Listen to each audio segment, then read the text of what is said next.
subscribe silahkan subscribe dan aktifkan tombol loncengnya.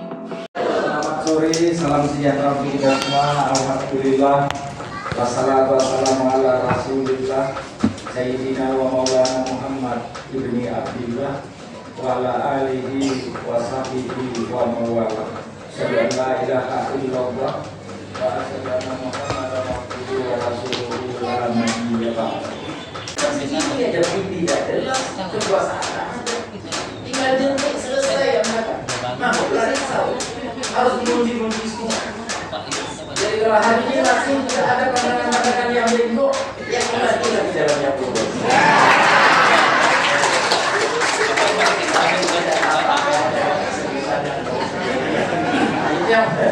Itu yang pertama yang saya sampaikan. Jadi ini maksudnya adalah untuk mempererat kembali silaturahmi kita yang kemarin sempat sedikit banyaknya terpengaruh. Saya ingin menyampaikan janganlah hal-hal seperti itu masuk ke ranah hati kita, membuat hubungan kita yang rusak satu sama lainnya. Belum benar anggaran menjadi pemimpin kalau masih menyimpan sesuatu di hati saya. Belum benar tokoh-tokohnya Pak RT, Pak RW ini jadi pemimpin asik berkecimpung ngurus urusannya, ngurus soal cerita-cerita, narasi-narasi yang kontraproduktif. Mau tahu energi untuk menjadi seperti satu? Ya, saya mau sampaikan rumus saya itu sederhana saja. Satu, selalu ada cara menjadi bisa. Persoalannya sekarang bagaimana mencari cara itu. Walaupun semua orang bicara mustahil, saya bilang bisa. Bagaimana cara mencari cara itu? Itulah ikhtiar yang harus kita lakukan. Selalu ada cara menjadi bisa. Maka saya tak mau dengar anak buah saya bicara kalau disuruh sini tak bisa Pak, suruh sini tak bisa Pak. Dia punya akal. Bagaimana cara supaya bisa? Itu rumus pertama Pak. Rumus kedua, bekerja ala kadar dengan bekerja serius, berjuang ala kadar dengan berjuang serius sama saja, sama-sama capek. Oleh sebab itu lebih bagus serius. Saya tak pernah main-main kalau saya sudah bekerja. Kalau saya sudah bekerja, mau apapun kata dunia, saya tak mau tahu tutup telinga saya. Saya bergeraklah dengan cara saya. Sebab apa? Sebab bekerja ala kadar, bekerja serius, belajar serius, belajar ala kadar, sama-sama capek. Lebih baguslah yang serius karena hasilnya pasti berbeda. Rumus kedua. Rumus ketiga, betulkan hati kita. Insya Allah akan dimudahkan jalannya kepada kita. Kalau hati tak betul, asik nak mempelajari orang saja, asik mau menguji langkah orang, tak ada itu. Yang keempat, mudahkan urusan orang dengan kita, urusan masyarakat. Insya Allah, Allah akan mudahkan urusan kita. Maka ya rumus Pak. 4 saja rumusnya dalam hidupnya. Dari risau-risau saya. Tidak perlu dicari dengan harta. Dan celakanya saya tak pernah merasa terhina kalau saya dianggap sebagai orang tak berdiri.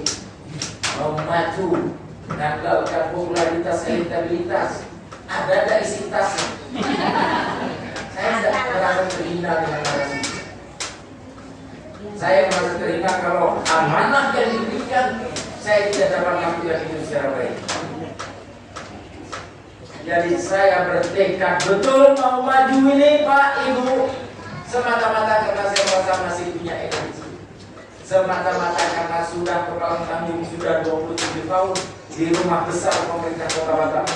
Harus saya tuntaskan perjuangan ini karena saya terlahir dari rahim Kepulauan Riau ini, temudi saya di sini, di negeri ini saya harus berbuat baik. Bapak Ibu yakin saya akan menjadi orang yang kaya mendadak karena jabatan?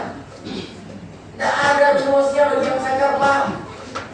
Badan saya tetap begini juga, 52 sampai 54 kilo juga. Mau jabatan apapun saya sandang, mau sebagai kabak, mau kasubag, mau kabak, mau kepala dinas, mau wakil wali kota. Gini juga style saya. Gini juga bentuk harta saya. Jadi bukan mau mencari sesuatu Pak. semata-mata saya ingin kepala tangguh menuntaskan perjuangan ini. Ayo sekarang kita bersatu Bapak Ibu, tanda-tanda baiknya itu sudah nampak di depan kita. Waktu saya di retreat Magelang, belum balik sini Menteri Transmigrasi datang.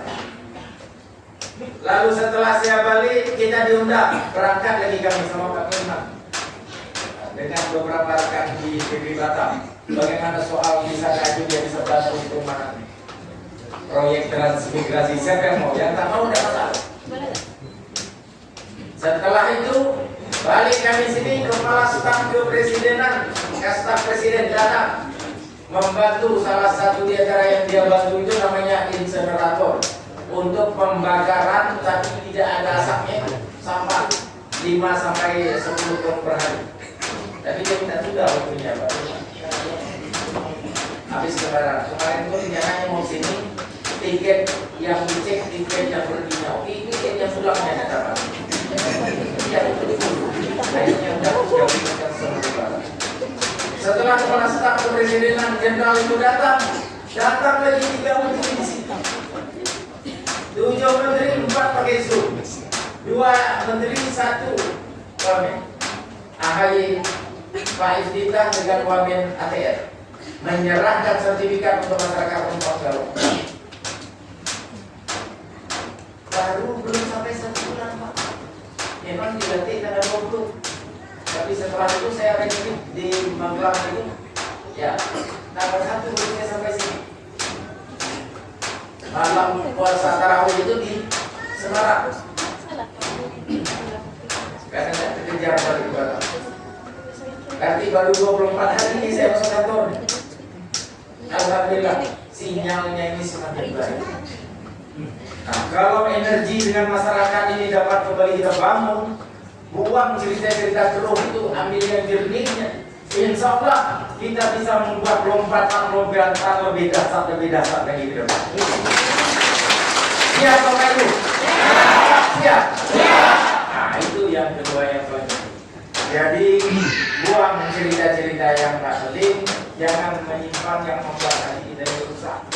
Karena kalau dia sudah rusak, tidak betul jalan hidup kita. Itu yang kedua. Yang ketiga, maksud dari silaturahmi ini untuk mendapat informasi dari bawah. Dan alhamdulillah informasi yang saya dapat ini lebih dari yang saya perkirakan. Penting dia dibuat banyak. Ya, baik. Alhamdulillah, terima kasih. Lebaran jalan, muka kuning sedang dilakukan. Banjir minggu turun. Sama Pak Hendra, saya juga berterima kasih atas support warga yang kemarin itu bisa mengantarkan kami di angka 66,1%.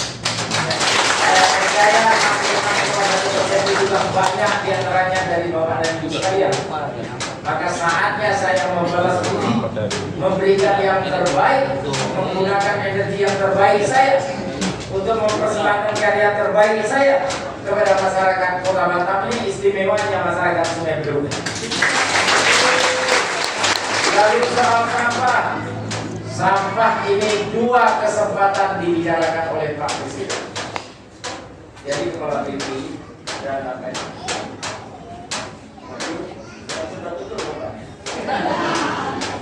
Ini semua sebenarnya Pak. Mulai dari pagi. Ini ada safari Ramadan itu dalam. Bagaimana cara nak menghentikan itu? Sudah bagus dulu. Dalam lantai ayam apa yang bilang tadi?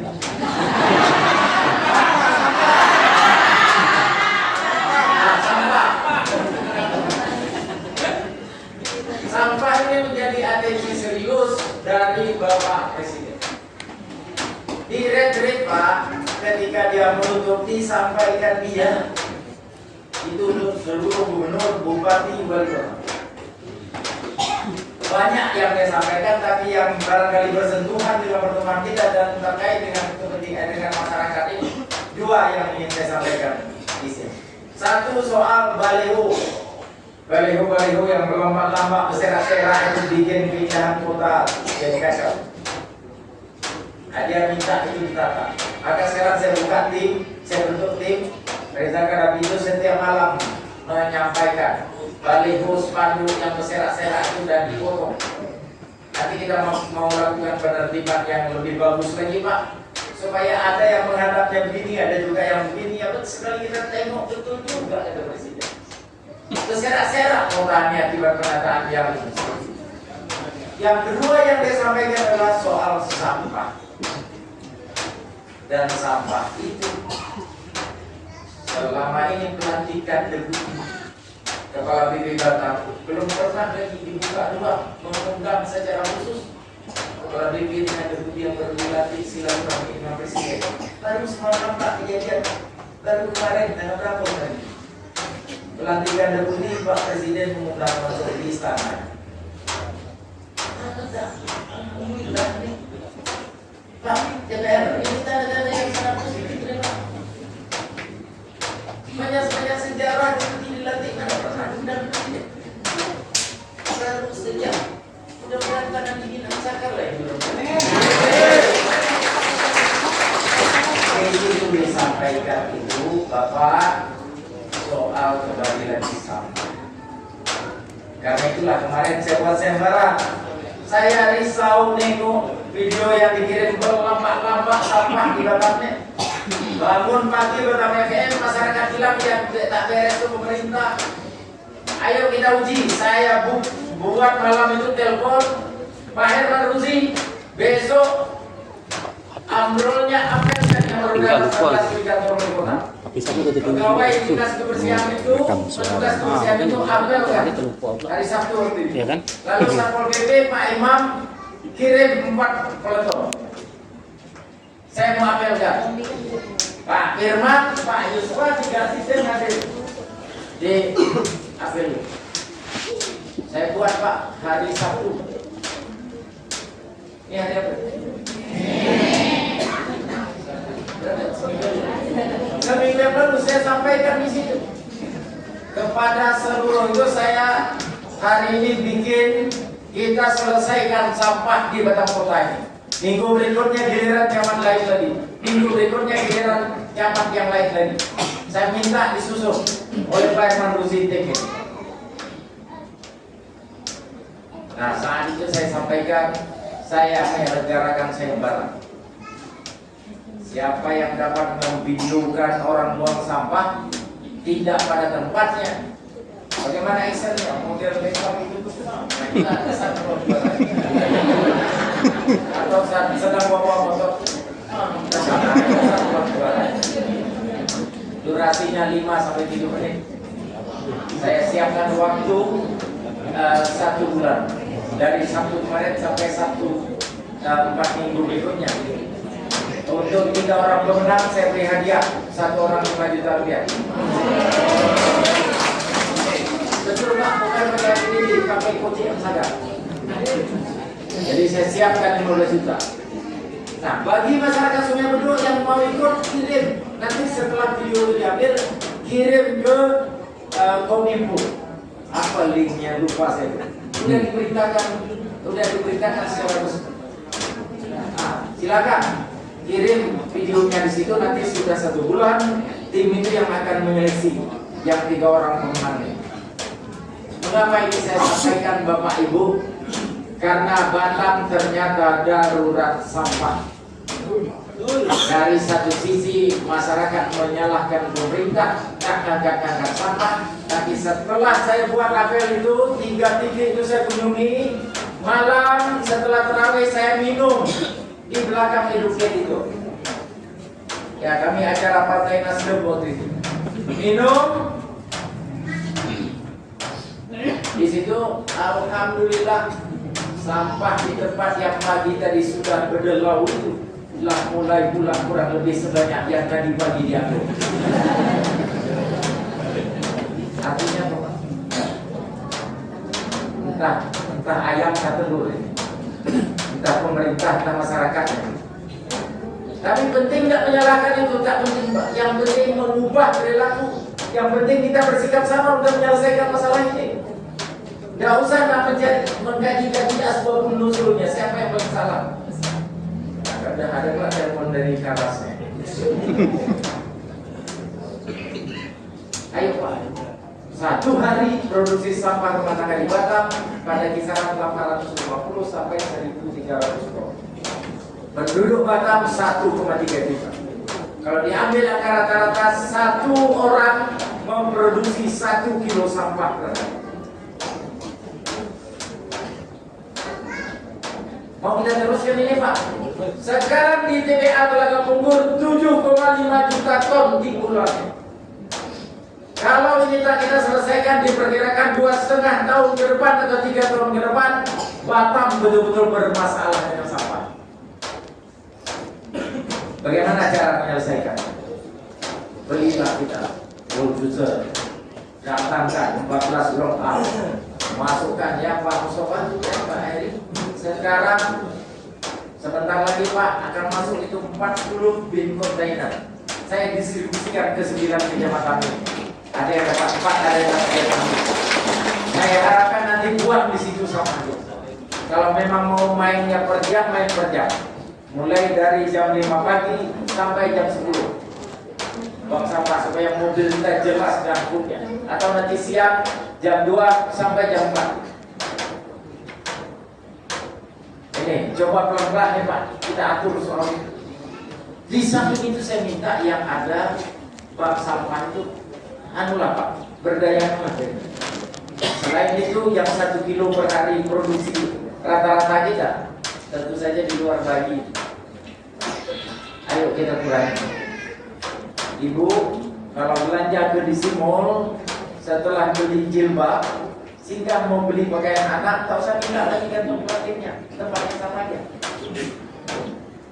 Setelah nanti belanja pakaian anak, setelahnya lagi mau belanja pakaian bapak, pakaiannya aja yang dibawa, nggak usah lagi minta plastiknya. Nanti di rumah ibu pusing juga setelah belanja, di mana sampah mau dibuang. Ya, memang alhamdulillah produktif. Kalau main pakai lampak-lampak aja dekat depan rumah, itu yang buat sesak. Jadi tidak usah. Tetap nih setelah pertemuan mau beli kue di sana, bawa kantong. Beli kue lagi di tempat beli, bawa lagi kantong. Beli lagi tempat C, bawa lagi kantong. Lebih banyak kantong beli kue. Itu sibuk. Nah maksud saya kita mulailah dari perilaku-perilaku yang begitu Pak. Syukur kalau di rumah yang dinilai produktif langsung dipilah. Yang memang harus dibuang ke Punggur saja dibuang. Supaya di Punggur sana penataannya bagus. Sekarang Pak APBD perubahan, bukan APBD perubahan, hasil efisiensi kita datangkan lagi 1 bulldozer. Karena bulldozer kita sudah sesak nafas capek mendorong 7,5 ton itu. Kalau dia tak dapat dorong, kami dengan Pak Musi turunkan banyak air dengan Pak Ruhi. Kalau dia tak bisa dorong, mobil tertahan antrian.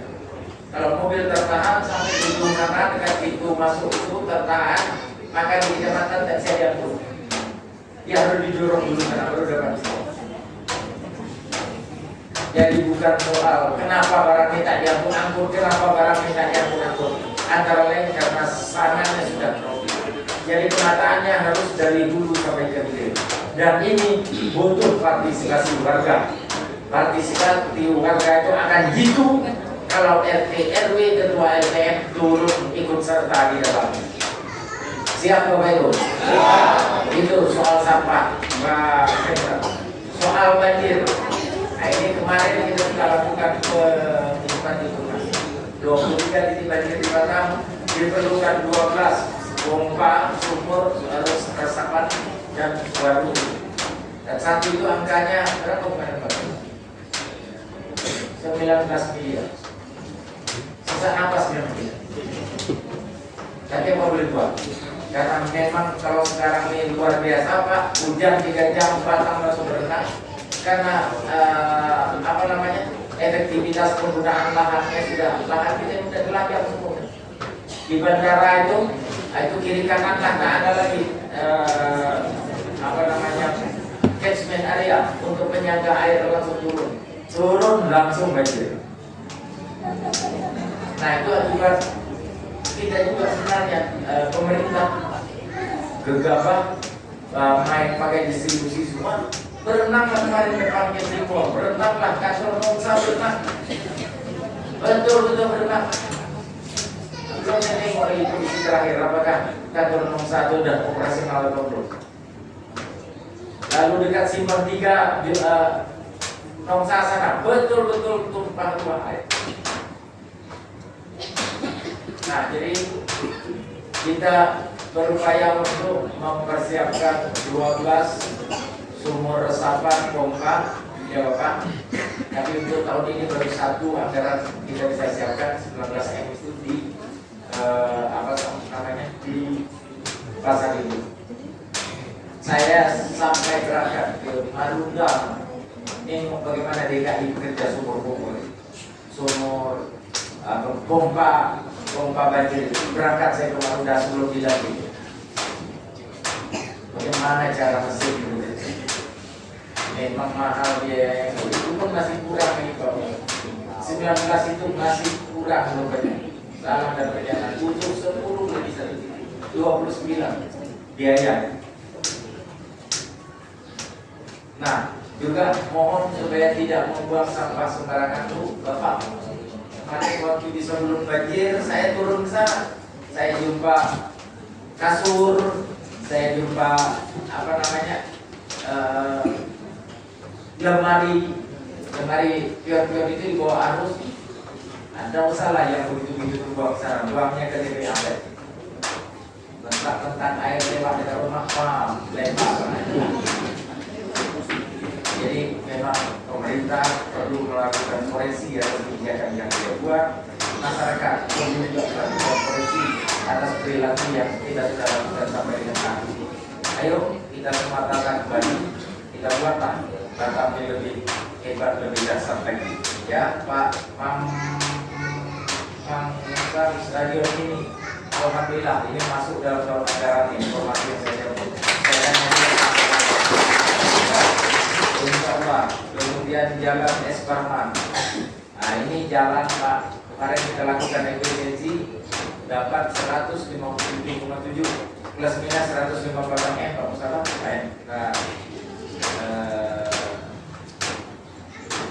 Anggota dewan kita 2 kali efisiensi itu dapat kita hemat 158 kurang lebih.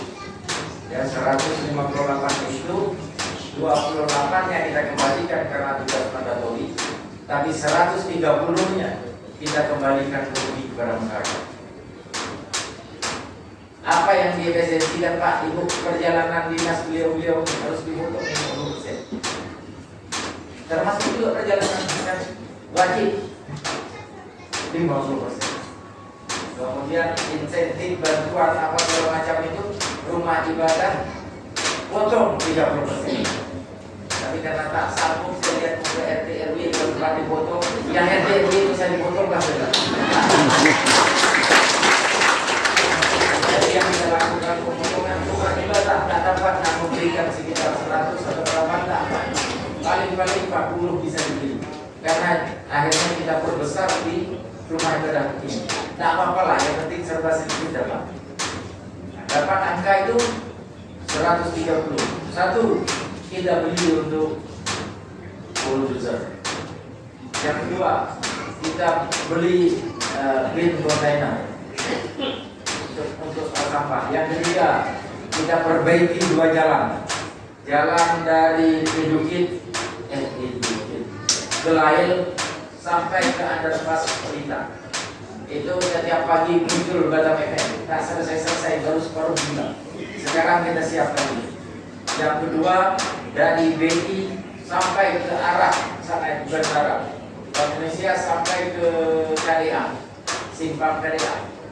Bukan karena rumah saya di KDA, jauh rumah saya dari jalan ini. Itu karena jalan ini sebentar melupas, harus ditambal karena umurnya sudah tua, cobannya sudah tua. Udah banyak kali tempel-tempel tulisnya, jadi harus dibongkar kembali. Itu 2 jalan, uang yang 130. Lalu kemudian lansia, dari 200.000 kita jadikan 300.000 per lansia.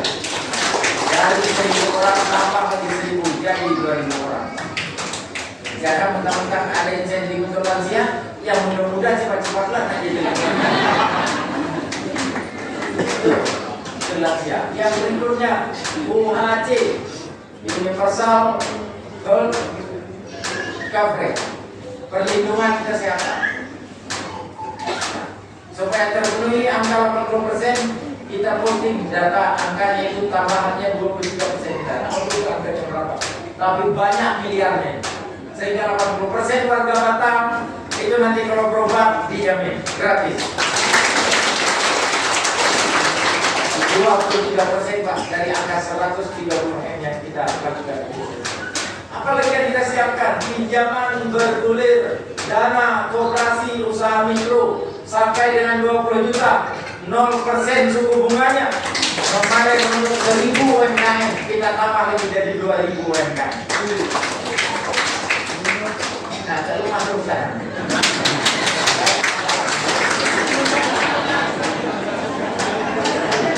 Apalagi yang kita buat Bapak Ibu, masuk SD, masuk SMP, karena sekarang kebijakan masuk sekolah itu maksimal satu rombel 40 orang.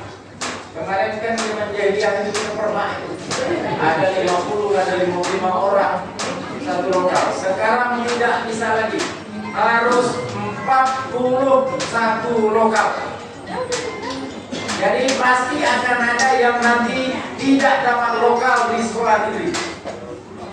Oleh sebab itu kami siapkan SPP untuk SD 250.000 yang tak tertampung di sekolah negeri. SPP untuk SMP 300.000.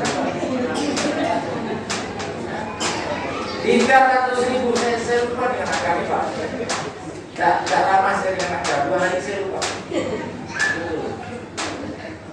300.000 ya.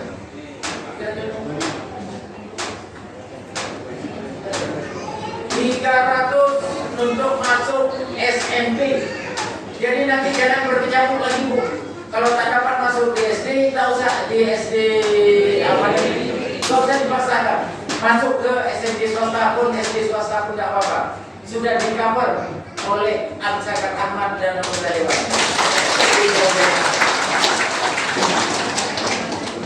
Nah, sekarang ada ya jalur musik.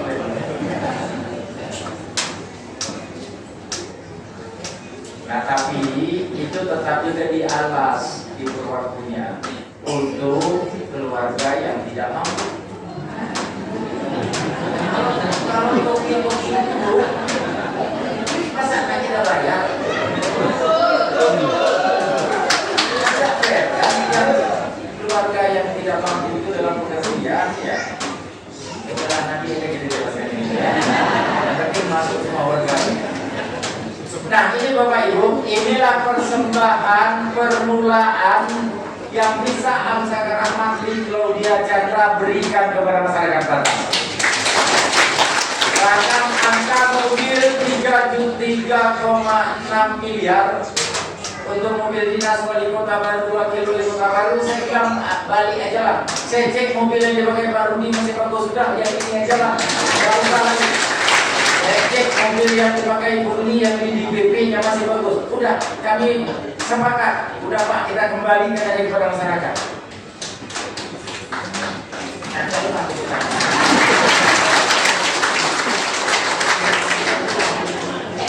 Nah, jadi itu Bapak yang sementara yang dapat kami persembahkan kepada Bapak dan Ibu sekalian. Dan doa dan sebagai penutup saya kira sudah terjawab. Ya, jalan Es Parman itu saya masuk cerita jalan tadi ini mengatakan bahwa Es Parman belum dapat kita perlu tahun ini. Ya sabar dulu ya Pak Endra ya. Tadi kita coba tahun depan. Tapi ini kan masih ada problem nih. Apakah jalan ini dikelola oleh provinsi atau kota? Bagaimana Pak DPR? Jalan Es Parman. Nah kalau udah kota kita bereskan lah tadi. Nah dapat melalui DPR satu meja lagi. Ya bisa. Ya Ibu, ingat nih karena saat Musrembang ingatkan supaya masuk ya untuk tahun yang akan datang. apalagi alhamdulillah saya ini sudah gubernur juga. Ini hari ini sekali lagi belum masuk kantor. Pagi bangun langsung insentif guru-guru agama, imam masjid, guru TK di masjid. Nah, di bandara semua. Dari bandara pergi ke penyerahan sembako di sekolah Pelita Utama. Sudah sembako pergi paripurna di tempat beliau-beliau LKPJ, laporan keterangan pertanggungjawaban wali kota. Dari situ pergi ke Bukit Selicin, penyerahan insentif untuk imam masjid dengan guru TPI dan sebagainya. Dari situ loncat lagi ke sini, penyerahan insentif untuk RT RW. Pertama ini pergi ke Karas untuk sampai Ramadan. Belum minggu lagi bagaimana bentuk kantor saya, baik Pemko maupun BP. Jadi Bapak Ibu, saya sebagai penutup saya mohon doa dari seluruh keluarga Bapak, ya, untuk 3 hal. Yang pertama, doakan agar Amsakar Ahmad di Claudia Chandra tetap sehat. Tidak beratlah bahasa saya doanya. Doa yang kedua, doakan agar Amsakar Ahmad di Claudia Chandra tetap istiqomah. Jalan pada rel. Sebab kekuasaan ini memiliki godaannya sendiri. Kekuasaan ini bisa bikin orang terberang. Kekuasaan ini bisa membuat orang lupa diri. Kekuasaan ini bisa membuat orang rakus. Kekuasaan ini bisa membuat orang membabi buta. Kekuasaan ini bisa membuat lupa dengan semuanya, ambisius. Mohon Bapak Ibu doakan supaya kami tetaplah mendetrek berjalan pada rel. Yang ketiga, mohon doakan kami Bapak Ibu agar apa yang kami cita-citakan, ada 15 program prioritas, mudah-mudahan dimudahkan oleh Allah untuk kami selesaikan. Saya kira tak berat kan, teman. Dan terakhir, saya ingin mengingatkan kita semua bahwa 1 Syawal 1446 Hijriah di rumah Amsakar Ahmad ada apa namanya itu, rumah terbuka. Rumah terbuka. Silakan saya menjemput Bapak Ibu yang berkesempatan hadir, ayo datang kita ramai-ramai. Walaupun anggarannya bisa 2, hari pertama anggaran Pemko, hari kedua BP, tapi karena efisiensi potong 50%, bagi 2 aja, 1 hadir. Betul Bu, saya buat 1 hadir. Anak bagaimana lagi? Allah juga memilih yang sekarang. Itu saja, saya menjemput, mengundang kepada kita semua yang berkesempatan hadir setelah sholat Id. Ayo silakan datang ke rumah, kita open house bersama-sama. Dan saya masih juga memilih rumah saya tempati itulah. Ya, kemarin sempat berunding mau pakai rumah Pak Ahmad Dahlan dan pikir sana, teman-teman pikir crowded juga parkirnya. Rumah saya itu kan agak sesak-sesak juga kan. Tapi orang-orang bilang udah Pak, tahun pertama udah buat di depan Bapak. Ya udah. Nah, nanti dari aja penderitaannya kalau misalnya. Itu saja yang dapat saya sampaikan. Jalan-jalan di waktu pagi hendak menuju rumah Pak Abu. Kalau kita semua sudah sehati, insya Allah datang ke depan semakin baik.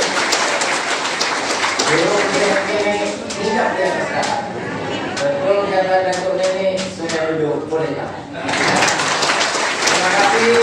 Saya akhiri dengan billahi taufiq. Selamat sore. Assalamualaikum warahmatullahi wabarakatuh. Pak Abdul Kafi, Ketua RT Bapak Serafin Farano RT 6 RW 8, dan Bapak Sadani selaku Ketua MPM Mokakuni. Kepada penerima simbolis, kami undang Bapak Mustafa, Bapak Herihan Mangga, Bapak Asisten, Bapak Firman, Bapak Kapolsek, Bapak Dan Ramil, membersamai Bapak Wali Kota dalam penyerahan simbolis kepada penerima honorarium di Kecamatan Sungai Bedug.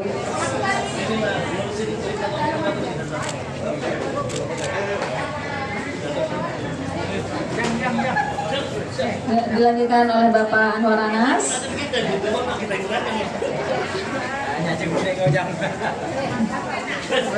Silakan Pak Asisten di depan.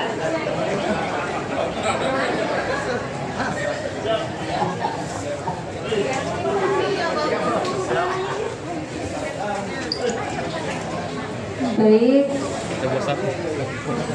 Baik, kita foto bersama. Izin Bapak Wali. Untuk itu kami undang semua tamu undangan untuk membersamai Bapak Wali Kota Batam untuk foto bersama. Baik, dokumentasi bersiap.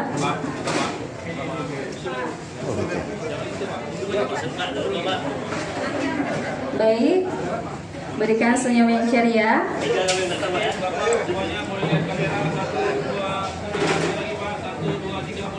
Boleh, salam komando, banda semangat kita.